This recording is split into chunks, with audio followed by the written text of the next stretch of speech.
had a few people online who have asked me how Random Conflict records, and I thought I would just kind of show this process off just because it's not normally seen. This is pretty much it. It's a portable rig. We pack everything up from my place and then bring it over to where it's going to be set up to record. You can see, just start here with the power conditioner at the bottom here. This is Monster Power Signature. I can see some various preamps that we have. There's a True Pre-8, an Audient ASP008. I've got a Mo2 24 core I/O. This is kind of an old A to D converter, but it works pretty well, and I've implemented some op-amp mods to kind of improve the sound quality there. Got a couple of other pre's here. These are really good, especially this API. It's really good for transients. I usually put it on the top of the snare. I got this Germanium 500 series. Normally I use it for bass, but it's being a little fussy with me this week, so I'm going to use this Gap Pre 73. Here's some bass pedals that I'm using this time around. These are from Daring Audio. It's a company that I've been working with, doing some demo videos for these pedals, and they're pretty successful in what I'm doing, so I'm pretty proud to be using those. Then using Cakewalk Sonar. I've been pretty happy with them lately. There's some monitors, and there's a few basses. To go to the drums, today we're tracking drums. I want to just kind of start with some of the mic setups that we have. I have a couple of AKG 414, C414s for overheads. And then I also have this, these are called fat head ribbon mics, using them in a Bloomline fashion, just kind of over the kit to give sort of a thicker, darker stereo image. Using some Sennheiser 421s. I've got some little covers on these things, because our drummer has some pretty loud cymbals. You can see this big huge thing here, and this other cymbal that's also a pretty loud crash. It's actually a ride, but used as a crash. And it actually sounds pretty good in here.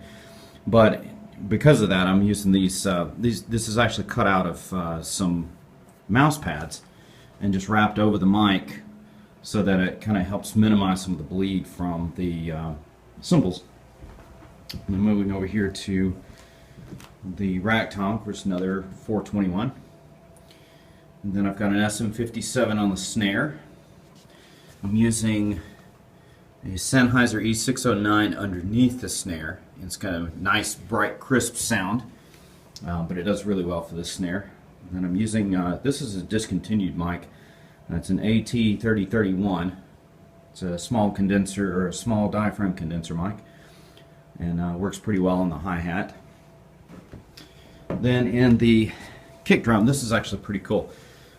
Use the cloth over the kick drum. This helps keep cymbal bleed and such out of the kick drum mics, but I'm always concerned with I don't want to deaden the resonant of the kick drum, so we wanted to minimize how much was actually touching the kick drum. So what we did was this cloth. It's kind of hard to see this in the dim light, but there's a little bungee cord here, and I'm using these little 2-pound hand weights, these walking weights that you can get those at a sporting goods store, and I just wrap that on each side of the kick drum. Kind of helps connect the cloth to the kick drum without it falling off. Underneath, this is going to be totally dark, so I can't really show you that right now. There's a Audix D6 inside the kick drum, kind of aimed sort of at the beater head. Then I've got an AT 4047. That's a mic. I nearly made a huge boo-boo selling it, and found out that it was actually a very good resonant head kick drum mic. So, and then the last thing I've got is for a room mic.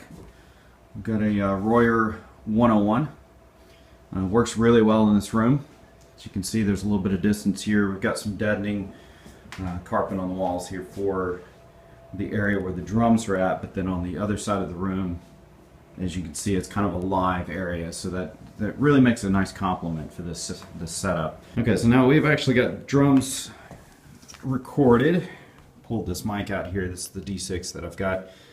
It was kind of just barely inside the hole there and just kind of aimed at the front head. And then the AT4047 mic. And this was the little rack thing that we used to anchor the cover between the kick drum and a different place, so I could put the two mics in here without them being covered up by the blanket. So there's that. Well, next up, we're on a different day. We're going to record guitars and vocals. We've got Bill's guitar set up here, freshly tuned. We've got a cord that runs into another room. I've actually got power, which runs from that old power conditioner that we've got. Cleans it up and stabilizes the voltage. We've got an extension cord that runs in here.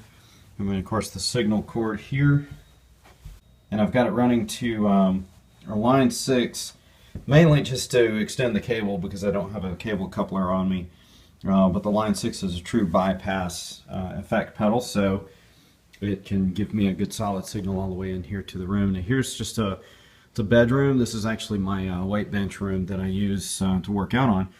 But I've deadened it with an air mattress, a comforter, sleeping bag, and then our drum cloth, if you remember. And then we've got Bill's guitar rig in here. It's an original 5150 and a 4x12 cab.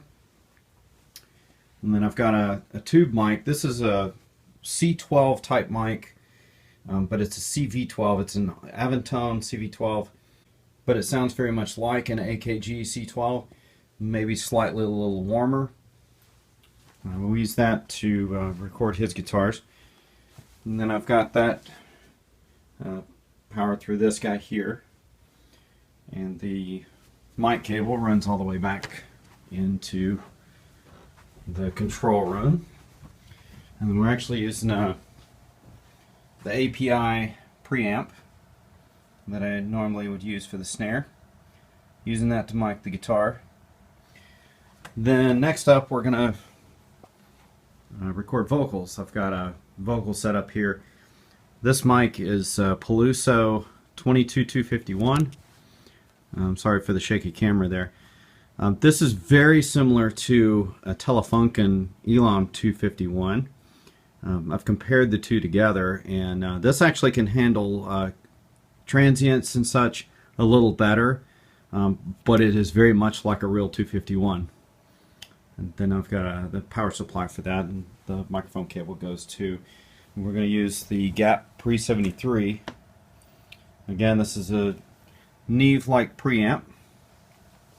It does a very good job using a transformer to make the audio sound very luscious, but at the same time flowing and musical. So that's what we use for that. And then I'm using again the DBX 560. It's really a 160 and a 500 series module, and that gives me, what I do is kind of cool. I take the output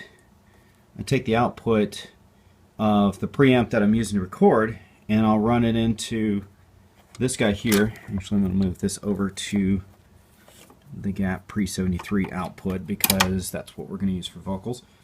And I'll run that into here, and then this blue cable, this runs out of the compressor and back into a mixer, which will ultimately be fed into the headphone mixer and the headphone amp so that Bill can hear the compressed signal, because the DAW, not just Sonar, but most of the DAWs, they have an echo feedback that you can listen to your process signal, but when you put a compressor on there, sometimes it gets a little delayed and it can really mess with you.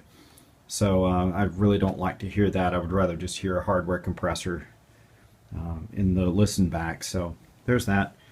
And another thing that we're doing for recording, especially when it comes to guitars, I've got these speakers, this sound system here, that allows us to listen to everything almost at full volume. I mean, this sound system can get very loud. It allows us to listen to the audio feedback for the guitar, so that the guitar being recorded in the other room, we play it through this sound system already mixed in with the drums and the bass and such, so that it almost sounds like you're playing a live show. And it's really cool because then when Bill's tracking guitars, he doesn't have to wear headphones. So that's pretty slick. Unfortunately, we will always have to wear headphones when we're doing vocals because you don't want the vocals to feedback from the speakers back into the mic again, or feedback. So that's pretty much the guitars and vocal side of things. And this is where we record this stuff.